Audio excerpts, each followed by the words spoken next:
وعلى آله وصحبه وسلم إلى يوم الدين. رب اشرح لي صدري ويسر لي أمري واحلل عقدة من لساني يفقهوا قولي. قال الله سبحانه وتعالى في القرآن الكريم: يا أيها الذين آمنوا لا تتخذوا الكافرين أولياء من دون المؤمنين ومن يفعل ذلك فليس من الله بشيء إلا أن تتقوا منهم تقاه ويحذركم الله نفسه وإلى الله المصير. وقال أيضا: يا أيها الذين آمنوا لا تتخذوا الكافرين أولياء من دون المؤمنين أتريدون أن تجعلوا لله عليكم سلطانا مبينا. Subhanallah. Bapak-bapak jemaah pimpinan Masjid Al-Mukhlisin yang berbahagia, sebagaimana yang sudah diberitahukan tadi ketika sholat raweh bahwa pada malam ganjil, sekarang malam ke-23, kita akan selalu mengadakan kajian malam ganjil. Kemarin tanggal 21 kita sudah mengadakan kajian fikih iktikaf, dan malam ini kita akan mengadakan kajian tentang kepemimpinan dalam Islam. Nanti bagaimana lebih jelasnya nanti akan dikupas oleh Ustaz Eko Zen. Kita sudah kedatangan beliau dari tadi tentang bagaimana sih konsep Islam dalam memilih pemimpin, dalam memilih ulul amri atau aulia kalau dalam bahasa Al-Qur'an, bapak-bapak dan ibu sekalian. Tidak perlu berpanjang malam, saya persilahkan beliau untuk mengisi kajian kita pada malam hari. Kepada beliau silakan.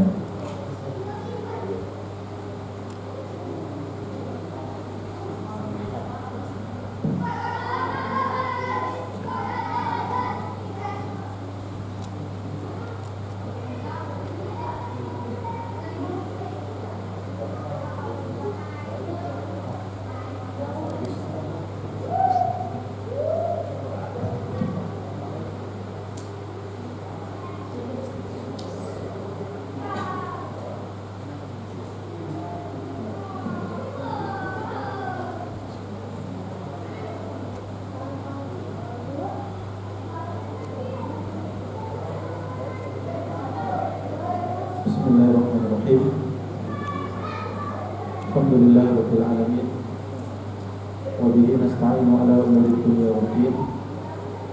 Wassalatu wassalamu ala asyrafil anbiya'i wal mursalin nabiyyina wa habibina Muhammadin wa ala alihi wa ashabihi wa man sara ala nahjihi ila yaumiddin.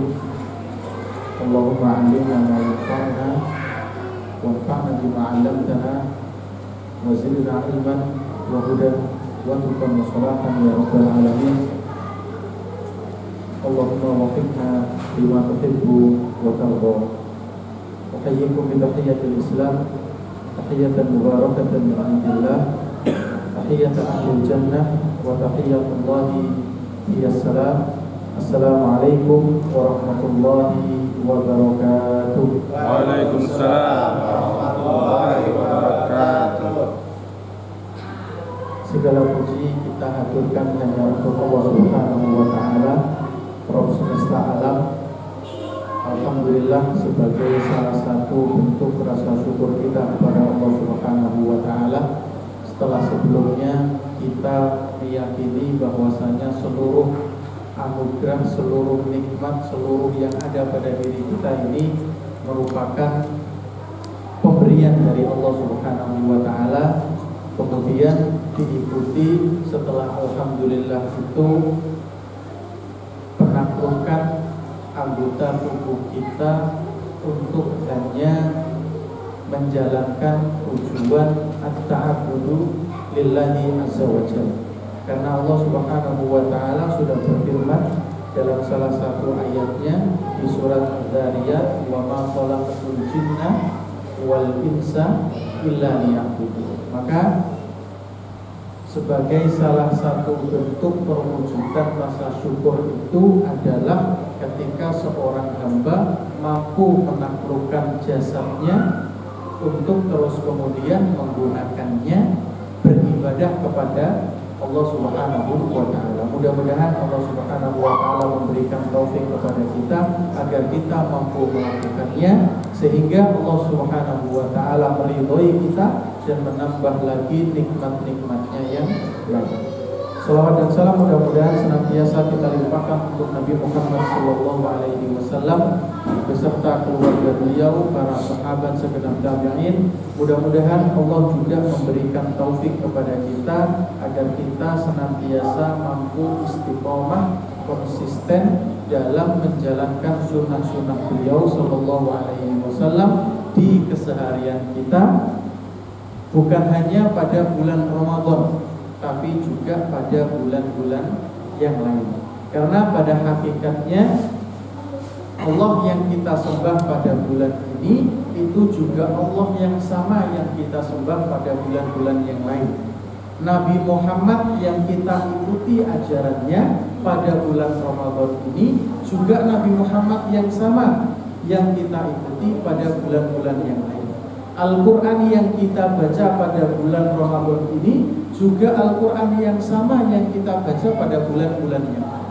Lantas apakah yang membuat kita berpaling dari Allah? Wal'iyadu billah. Apakah yang membuat kita enggan untuk mengikuti Rasulullah? Wal'iyadu billah. Apakah yang membuat kita enggan untuk membaca ayat-ayat Allah di bulan-bulan selain bulan Ramadan?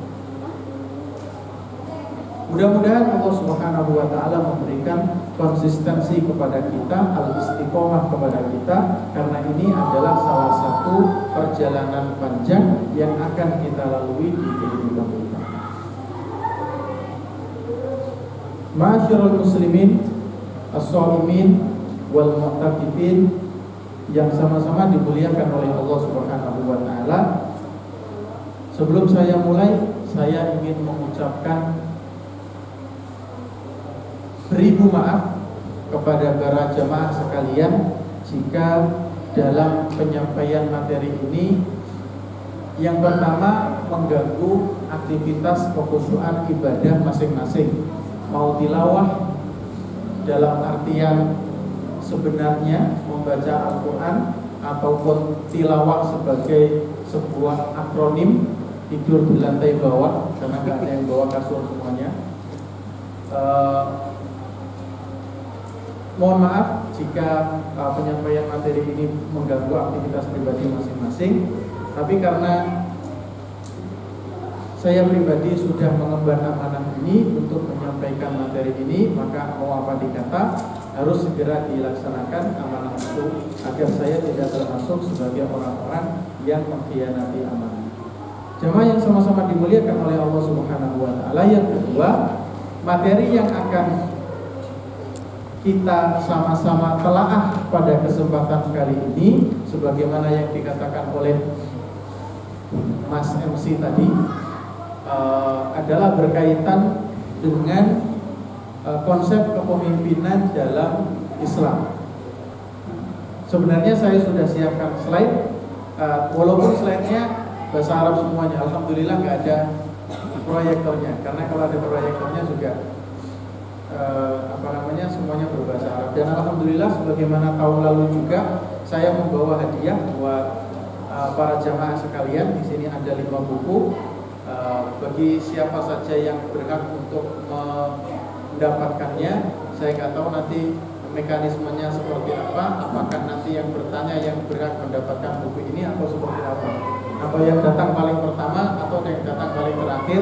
Saya nggak tahu. Nanti saya serahkan sama teman-teman panitia dan dari KM Masjid Al-Muflisin. Jamaah yang sama-sama dimuliakan oleh Allah Subhanahu wa taala. Setengah jam saja. Setengah jam. Setengah jam saja. Oke. Ini ada 11 slide. Kalau setengah jam saya akan banyak ini saja baca langsung. Di antara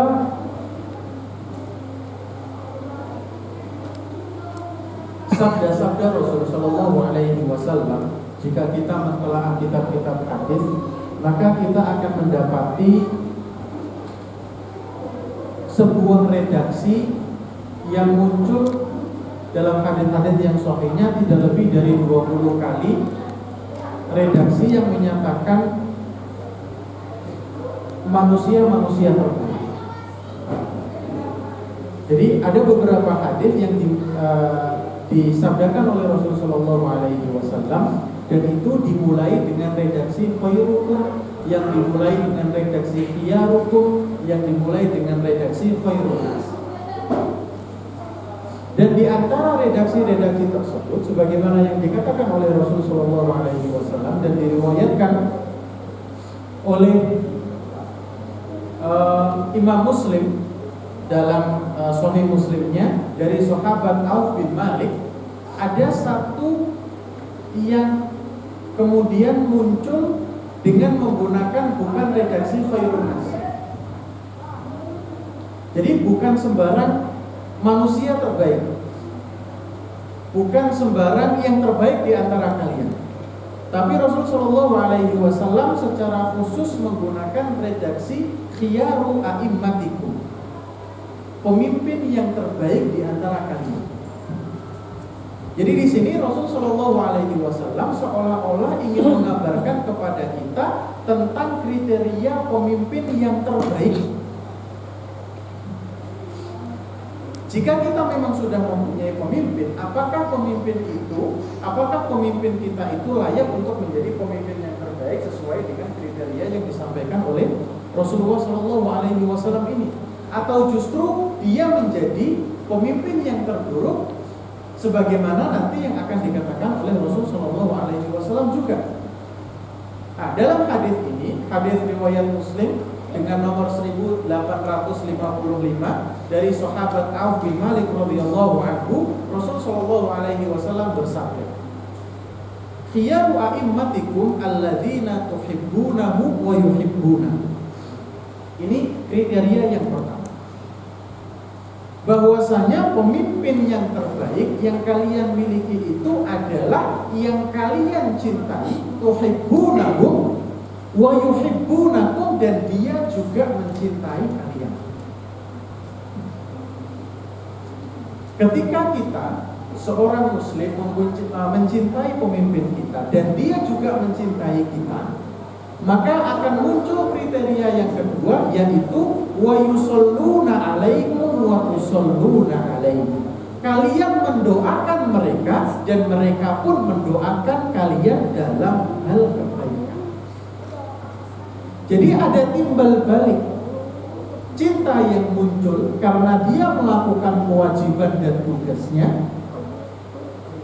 dan kecintaan yang muncul dari para pemimpin kita kepada kita karena kita melakukan kewajiban-kewajiban kita juga sebagai rakyat, yang berimplikasi munculnya keikhlasan, munculnya keridhaan antara kedua belah pihak.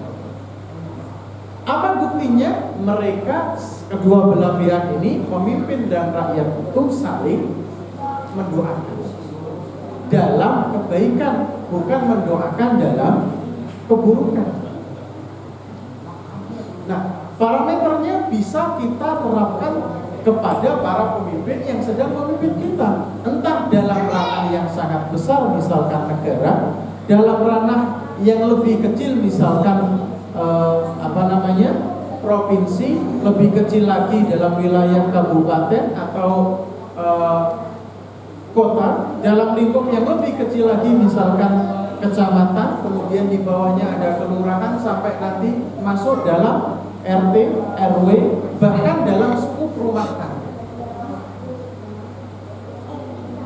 Kriteria ini sudahkah ada pada diri mereka, atau bahkan sudahkah ada pada diri kita sendiri sebagai pemimpin-pemimpin yang sedang memimpin rumah tangga, yang sedang memimpin masjid, yang sedang memimpin RT, RW, dan lain sebagainya? Apakah kita mencintai rakyat kita? Apakah mereka juga mencintai kita? Apakah kita mendoakan kebaikan untuk rakyat kita? Dan apakah mereka juga mendoakan kebaikan untuk kita?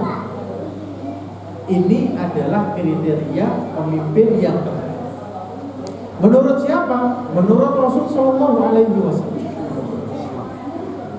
Kemudian Rasul mengikuti sabda beliau dengan perkataannya, wasyiraru a'immatikum alladzina tubghidunahu wa yubghidunahu. Dan pemimpin terburuk itu adalah yang kalian benci dia dan dia juga membenci kalian.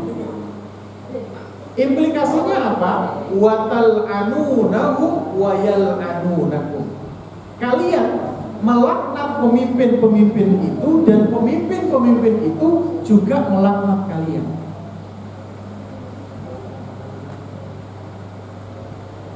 Jamaah yang sama-sama dimuliakan oleh Allah Subhanahu wa taala. Kriteria ini sangat jelas ketika seorang pemimpin sudah diangkat.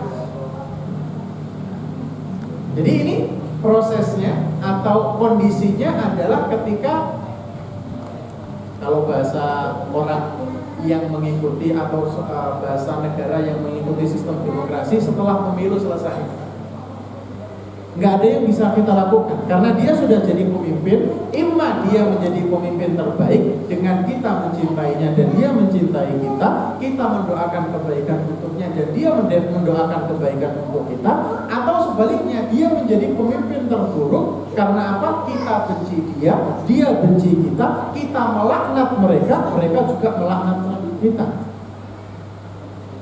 Selesai urusannya. Nah, dalam hal seperti ini para sahabat bertanya kepada Rasul sallallahu alaihi wasallam, "Qila ya Rasulullah, afala nunabidhuhum bisayf?" Ketika kita membenci mereka dan mereka membenci kita, ketika kita melaknat mereka, suka mengata-ngatai mereka dan mereka juga mengata-ngatai kita, apakah kita boleh untuk melakukan kudeta? Ya kan? Udah enggak nyambung lagi antara rakyat dan pemimpin ini. Udah enggak nyambung lagi. Jadi tidak ada titik temu antara si pemimpin dengan rakyat ini untuk terus kemudian bersama-sama mewujudkan sebuah tipe baldatun thayyibatun wa rabbun ghafur. Tidak ada lagi. Padahal sudah terlanjur kita angkat pemimpin ini. Katanya para sahabat bertanya kepada Rasul, bolehkah kita terus kemudian melakukan kudeta, melakukan reformasi, melakukan apa bahasanya? Yang sejenis dengan itu. Makar.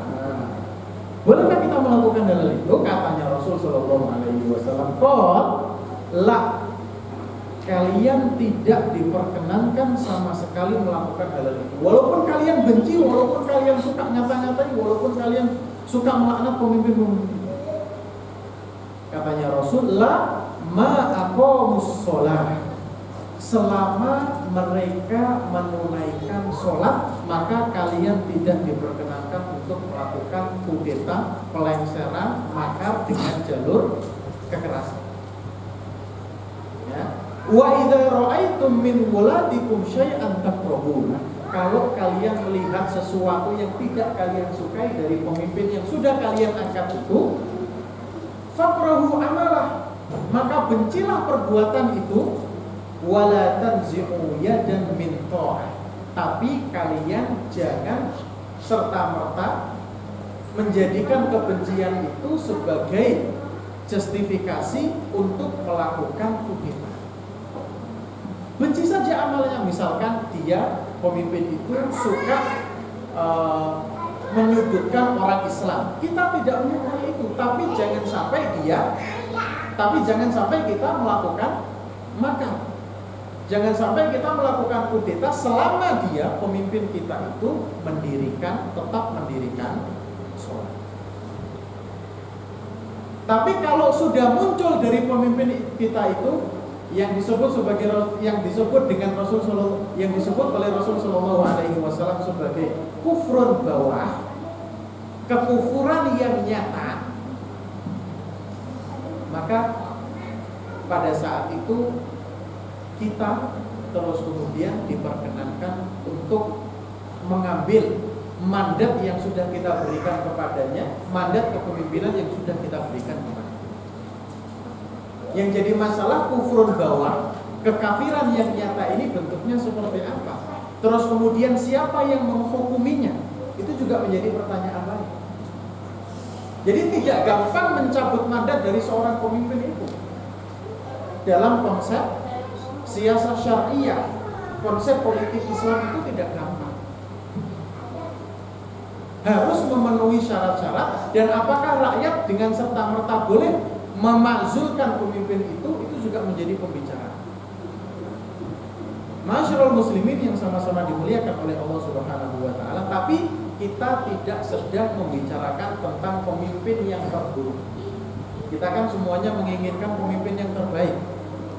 Nah, bagaimanakah caranya ketika pemimpin itu belum diangkat? Apa yang harus kita lakukan?